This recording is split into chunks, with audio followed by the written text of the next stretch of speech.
नमस्कार। पाकिस्तान की नई सरकार आए हुए अभी कुछ ही घंटे हुए हैं, दिन में मान सकते हैं, लेकिन कुछ ही घंटे हुए हैं इनफैक्ट। लेकिन टफ डिसीजंस का टाइम सामने खड़ा है। टफ डिसीजंस का टाइम मतलब इनके सामने एक डिसीजन था कि तेल की कीमत बढ़ानी है कि नहीं, तेल मतलब पेट्रोल और डीजल की कीमत बढ़ानी है कि नहीं। नवाज शरीफ के भाई शहबाज शरीफ ने बोला कि नहीं, हम नहीं बढ़ाएंगे। उस प्रपोजल को रिजेक्ट कर दिया। हालांकि घटाने की भी कोई बात नहीं हुई, घटाने की कोई बात नहीं हुई, प्रपोजल रिजेक्ट कर दिया गया तेल की कीमत बढ़ाने का। इसका इम्पैक्ट क्या होगा? इसका इम्पैक्ट बहुत सीरियस होने जा रहा है। आईएमएफ पहले से जहां पूछ रहा था पाकिस्तान की गवर्नमेंट से कि आप जो इतने सारे जो प्रोग्राम्स चला रहे हो और इतनी सारी सब्सिडीज दे रहे हो, इसको फाइनेंस कहां से करोगे। कुछ टारगेट्स दिए हुए थे मैच करने के लिए कि इन टारगेट्स पे आप ले आओ अपने सब्सिडी प्लान्स को। वो टारगेट्स मैच पहले ही नहीं हो रहे थे, अब और भी टफ है। इसी साल $3 बिलियन का पैसा रिलीज होना था। खैर, $6 बिलियन का जो ये आईएमएफ का लोन पैकेज था, उसमें दिक्कतें तो पहले से थी। अब $3 बिलियन रिलीज़ करना था, उसमें भी जो टारगेट्स दिए वो मैच होने के चांसेस कम दिख रहे हैं। साथ में पाकिस्तान के पास अब सिर्फ 2 महीने के आसपास का पैसा पड़ा है, उससे भी कम, इनफैक्ट 2 महीने से कम का पैसा पड़ा है कि 2 महीने तक वो अपने इंपोर्ट्स कर सकता है। उसके बाद पता नहीं कहाँ से उसकी इकोनॉमी चलेगी। ये बात तो बहुत क्लियर है कि इकोनॉमी उसके बाद बड़ी दिक्कत देगी।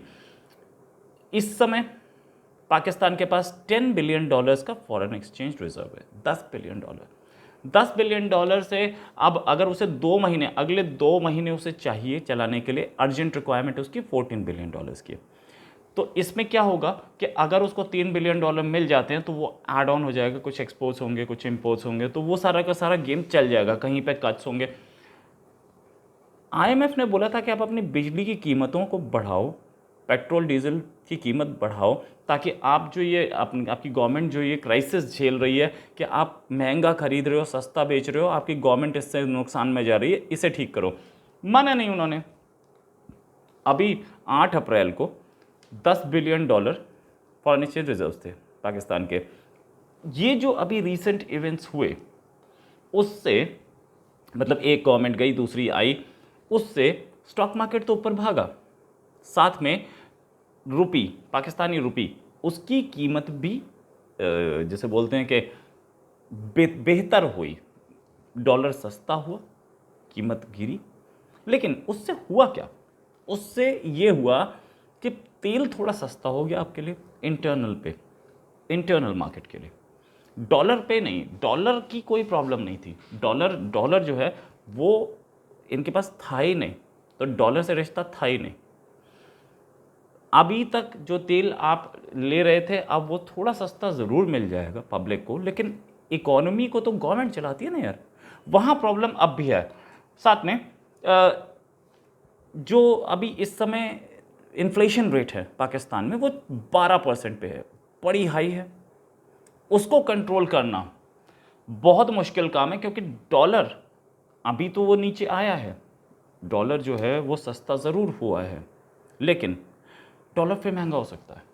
क्योंकि अगर इस गवर्नमेंट ने, वो एंटिसिपेशन पे गेम चलता है कई बार, अगर इस गवर्नमेंट ने बहुत अच्छा काम नहीं किया या अच्छा काम नहीं किया, तो ये फिर वापस 200 पे जा सकता है। हालत अगर कंट्रोल करने लायक होती तो इमरान खान ही नहीं कंट्रोल कर लेते, या इमरान खान के वो फैसल तरीन साहब, जो उनके शौकत तरीन, जो इनके फाइनेंस मिनिस्टर थे, बड़े काबिल आदमी थे, वो कर सकते थे। कंट्रोल करने लायक सिचुएशन नहीं है, इसलिए नहीं हो सकता। और नई गवर्नमेंट क्या करेगी पता नहीं। खैर, शहबाज शरीफ एक ट्रिप लगा रहे चाइना और एक ट्रिप लगा रहे सऊदी अरेबिया। ये समझ सकते हैं आप कि कुर्सी पे बैठते के साथ ही वो भाग रहे हैं, और वो उन कंट्रीज़ भाग रहे हैं जहाँ से पैसा मिलना है या मिल सकता है या कहीं से कोई उम्मीद है। तो इससे पता लग रहा है कि कितनी बड़ी क्राइसिस है फाइनेंस की, कितनी बड़ी क्राइसिस है डॉलर्स की, और पाकिस्तानी इकोनॉमी किस लेवल पे जा चुकी है। जो टोटल इनका करंट अकाउंट डेफिसिट है, वो 6.5% ऑफ द जीडीपी जा चुका है। एक एस्ट्रोनॉमिकल फिगर बोला जाता है इसको अंग्रेजी में।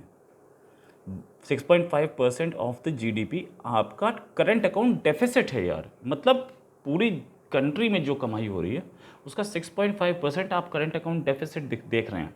बहुत बड़ी एस्ट्रोनॉमिकल फिगर है, बहुत डेंजरस है।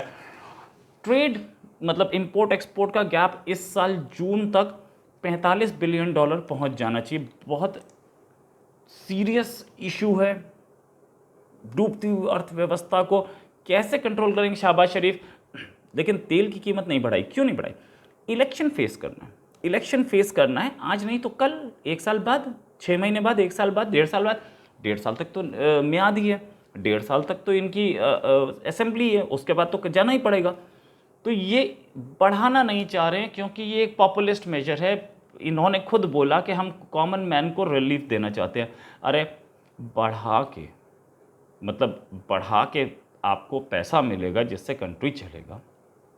साथ में अगर कम करते तो रिलीफ होता, उसे कंटिन्यू करने से क्या रिलीफ है? खैर एनीवेज आपने बोला ठीक है। लोन जो हैं उसमें प्रॉब्लम है, फॉरेन एक्सचेंज रिजर्व्स गिर रहे हैं, आपको इलेक्शन लड़ना है।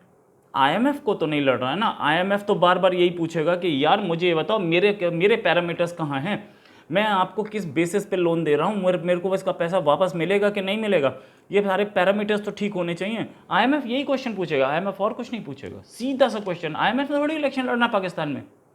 दूसरा, इनका चाइना विजिट, चाइना ये विजिट करने जा रहे हैं, नो डाउट अबाउट इट, लेकिन इससे अमेरिका ज़रूर खफा होगा।